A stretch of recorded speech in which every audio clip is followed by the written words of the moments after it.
যে কোনো নিরামিষ দিনে লাউয়ের এই রেসিপিটি কিন্তু সত্যি দুর্দান্ত লাগে।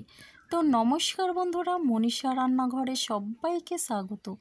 প্রতিদিনের মতো আবারও নিয়ে চলে এলাম দুর্দান্ত স্বাদের একটা রেসিপি, যেটা কিন্তু অসাধারণ লাগে খেতে। আর এটা খুবই স্বাস্থ্যসম্মত একটা রেসিপি। তো চলুন বন্ধুরা, রেসিপিটি শুরু করি। আর এই রেসিপির জন্য এখানে আমি নিয়েছি একটা লাউ, আর এটা কিন্তু ভীষণ কচি লাউ। তো আমি এই লাউটাকে কেটে নিয়েছি। তো দেখুন বন্ধুরা, একটা লাউয়ের অর্ধেকটা আমি কেটে নিয়েছি, আর এইভাবে সরু সরু করে কেটে নিয়েছি। আর এই লাউটাকে আমি কেটে ধুয়ে পরিষ্কার করে নিয়েছি। আর এই লাউটা রান্না করার জন্য গ্যাসে কড়াই বসিয়ে দিয়েছি। কড়াইটা গরম করে দিয়ে দিলাম সর্ষের তেল। আর তেলটা গরম করে এখানে আমি দিয়ে দিচ্ছি বেশ কয়েকটা বড়ি। আর এটা বিউলির ডালের বড়ি। বড়ি দিয়ে রান্না করলে কিন্তু লাউয়ের রেসিপিটা সত্যি দুর্দান্ত লাগে। যে কোনো নিরামিষ দিনে এটা ডাল ভাতের সঙ্গে অসাধারণ লাগে। আর বড়িটাকে একটু লাল লাল করে ভেজে নিতে হবে। বড়ি যদি একটু লাল করে ভাজা হয় তাহলে কিন্তু ভীষণই সুন্দর লাগে লাউয়ের রেসিপিতে। আর এই বড়ি লাল করে ভাজলে শুধু মুখেও বেশ ভালো লাগে। বড়িটা ভাজা হয়ে গেছে, আর এখন আমি বড়িটা তুলে নিলাম। এরপরে ওই তেলের মধ্যেই আমি দিয়ে দিচ্ছি দুটো শুকনো লঙ্কা কেটে, আর একটা তেজপাতা। এরপরে এখানে আমি ফোড়নে দিয়ে দিচ্ছি 1 চামচ পরিমাণে পাঁচফোড়ন। পাঁচফোড়ন দিয়ে রান্না করলে কিন্তু ভীষণই সুন্দর লাগে। তো বন্ধুরা দেখুন, পাঁচফোড়ন দিয়ে এখানে আমি দিয়ে দিচ্ছি আদা। 1 চামচ পরিমাণে আমি আদা বাটা দিলাম। যে কোনো নিরামিষ রেসিপিতে আদা বাটা একটু বেশি দিলে ভালো লাগে। নিয়েছি বেশ কয়েকটা কাঁচা লঙ্কা চেরা।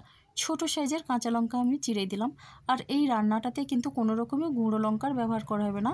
এই কাঁচা লঙ্কা আর শুকনো লঙ্কা দিয়েই রান্নাটা করতে হবে।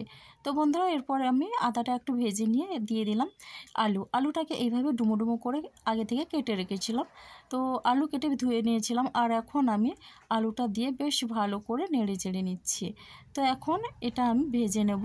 তার জন্য অল্প পরিমাণে এখানে দিচ্ছি লবণ। শুধুমাত্র লবণটা দিয়ে এখন আমি ভালো করে নেড়ে চেড়ে নিচ্ছি। তো বন্ধুরা দেখুন, আলুটা আমি একটু নেড়ে চেড়ে নিয়ে এখন আমি এখানে দিয়ে দিচ্ছি হলুদের গুঁড়ো। তো পরিমাণ মতো হলুদের গুঁড়ো দিলাম। একই রকমভাবে হলুদের গুঁড়ো দিয়েও বেশ ভালো করে এটা আমি নেড়ে চেড়ে নিচ্ছি। তো বন্ধুরা, আলুর পরিমাণটা দেখুন, এখানে একটা বড় সাইজের আলু আমি নিয়েছি। তো অর্ধেকটা লাউয়ে আমি একটা বড় সাইজের আলু দিয়েছি। আর এখন আমি দিয়ে দিলাম কাঁচা ছোলা।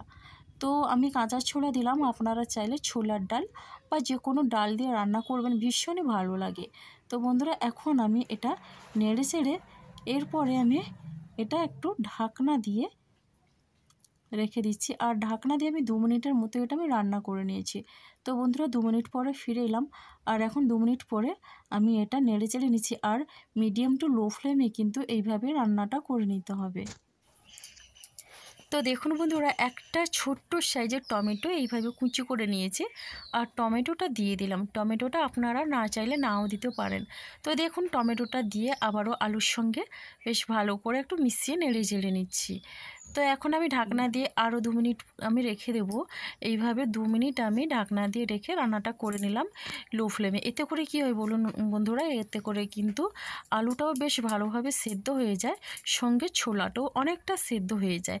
এরপরে আমি এখানে কুচি করে রাখা লাউটা দিয়ে দিলাম। তো দেখলেন বন্ধুরা, লাউটা কিন্তু এইভাবে কুচি করে নিয়েছি। আর লাউয়ের রেসিপি কিন্তু এই গরমে ভীষণ উপকারী। লাউ খেলে আমরা জানি পেট অনেকটা ঠান্ডা থাকে। তো গরমের দিনে লাউয়ের যে কোনো রেসিপি খুবই ভালো লাগে। তো দেখুন, এখন আমি লাউটা দিয়ে বেশ ভালো করে মিশিয়ে নিচ্ছি। তো লাউয়ের এই রেসিপিটা শুধুমাত্র ভাতের সঙ্গে নয়, রুটির পরোটার সঙ্গেও ভীষণ ভালো লাগে। যারা লাউ খেতে পছন্দ করেন না, এইভাবে যদি রান্না করে দেওয়া যায় তাহলে তো সবাই চেটেপুটে খাবে। তো দেখুন বন্ধুরা, এখন আমি স্বাদ অনুসারে দিয়ে দিলাম লবণ। লবণটা দিয়ে বেশ ভালো করে আমি মিশিয়ে নিলাম। রেসিপি ভালো লাগলে লাইক, শেয়ার, কমেন্ট এবং সাবস্ক্রাইব করে আমার পাশে থাকবেন। তো বন্ধুরা, এখনও যারা চ্যানেলটিকে সাবস্ক্রাইব করেননি, প্লিজ সাবস্ক্রাইব করে পাশে থাকা বেল আইকনটি প্রেস করে দিন। তাহলে সবার আগে আপনি আমার নোটিফিকেশান পেয়ে যাবেন। তো বন্ধুরা দেখুন, লাউটা বেশ ভালো করে নেড়ে চেড়ে এখন আমি ঢাকনা দিয়ে 5 মিনিটের মতো মিডিয়াম টু লো ফ্লেমে রান্না করে নেব। 5 মিনিট পরে দেখুন বন্ধুরা, এখন আমি একটু নেড়ে চেড়ে নিচ্ছি। তবে আপনারা ঝালের জন্য এখানে গুঁড়ো লঙ্কা দিতে পারেন। আমি কিন্তু গুঁড়ো লঙ্কা দিলাম না, কাঁচা লঙ্কা আর শুকনো লঙ্কা দিয়ে পুরো রান্নাটা করে নেব। ভীষণই সুস্বাদু লাগে লাউয়ের এই রেসিপিটা। একবার হলেও আপনারা ট্রাই করবেন, দেখবেন ভীষণই ভালো লাগবে। যারা লাউ খেতে পছন্দ করেন না, যদি এইভাবে রান্না করেন অসাধারণ লাগে। যে কোনো নিরামিষ দিনে লাউয়ের এই রেসিপিটি সত্যি দুর্দান্ত লাগে। তাহলে বন্ধুরা দেখুন, এইভাবে নেড়ে চেড়ে আমি এখন এখানে অ্যাড করে দিচ্ছি ভেজে রাখা বড়ি। তো বন্ধুরা, বড়িটা আমি দিয়ে দিলাম। আর অবশ্যই মনে রাখবেন, বড়িটা কিন্তু লাল লাল করে ভেজে নিতে হবে। বড়িটা দিয়ে ঢাকনা দিয়ে রেখে দিচ্ছি আরও 3-4 মিনিট। তো এখন আমি 3-4 মিনিটের পরে আমি একটু নেড়ে চেড়ে এটা রান্না করে নেব। ভীষণই সুস্বাদু লাগে লাউয়ের এই রেসিপি যদি বড়ি দিয়ে আর ছোলা দিয়ে রান্নাটা করা যায়। তো এইভাবে নেড়ে চেড়ে নিয়ে আমি পরিমাণ মতো জল দিয়ে দেবো। তো জলটা বেশি পরিমাণে দেওয়ার দরকার নেই, যেহেতু লাউটা কিন্তু নাড়াতে নাড়াতে অর্ধেকটা সেদ্ধ হয়ে যায়। তো দেখুন বন্ধুরা, অল্প পরিমাণে আমি জল দিলাম আর জলটা দিয়ে বেশ ভালোভাবে মিশিয়ে নিলাম। তো এইভাবে বড়ি দিয়ে লাউয়ের এই রেসিপিটা গরম ভাতে কিন্তু ভীষণই ভালো লাগবে। তো ঢাকনা দিয়ে আমি এখানে 5-7 মিনিটের মতো রান্নাটা করে নিচ্ছি। তো দেখুন বন্ধুরা, ঝোলটা কিন্তু অনেকটা শুকনো হয়ে গেছে। আর এখন আমি এটা একটু ভালো করে নেড়ে চেড়ে নেব। তো রান্নাটা কিন্তু একেবারে জল জল থাকবে না, এটা একটু মাখো মাখো থাকবে, সেইভাবে রান্নাটা করে নিতে হবে। আর সবশেষে এখানে আমি দিয়ে দিচ্ছি 1/2 চামচ পরিমাণে জিরের গুঁড়ো। তো জিরের গুঁড়ো দিলে কিন্তু ভীষণই ভালো লাগে। তো এখন আমি জিরের গুঁড়ো দিয়ে একটু নেড়ে চেড়ে নিচ্ছি। আর এরপরে এখানে আমি অ্যাড করে দিচ্ছি অল্প পরিমাণে চিনি। চিনিটা দিলে কিন্তু সব কিছুর স্বাদ ব্যালেন্স করবে আর খেতে সত্যি দুর্দান্ত লাগে। তো বন্ধুরা, চিনিটা দিয়ে বেশ ভালোভাবে আমি মিশিয়ে নিচ্ছি। তবে আপনারা যারা চিনি পছন্দ করেন না, চিনিটা নাও দিতে পারেন।